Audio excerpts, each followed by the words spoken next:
Assalomu alaykum. Ustoz, xush kelibsiz. Alaykum assalom, qadrli o'rganlar, o'tirib olingchi. Bugungi darsimiz mavzusi siz bilan halollik vaksinasi. Hammamiz daftarlarimizga yozib olamiz. Qani kim aytadi? Vaksina nima? Kim izohlab beradi? Vaksina. Vaksina viruslarga qarshi dori. Xo'p. Qaysi sohalarda biz ishlatamiz vaksina terminini? Agar sarf kasallik bo'lishda, Demak, kasalliklarda, tibbiyotlarda vaksina terminini ishlatamiz. Vaksina termini insonda nimani hosil qilish kerak? Nima uchun aynan kasalliklarda ishlatamiz? Qani kim aytadi?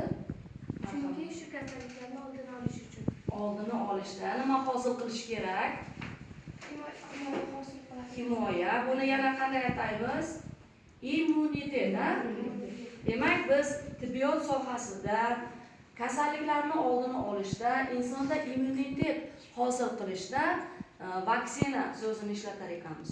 Bugun esa sizga jamiyatimizni rivojlantirishda, barkamol shaxslarni tarbiyalashda halollik vaksinasini yosh avlodga yaratish to'g'risida suhbatlashamiz.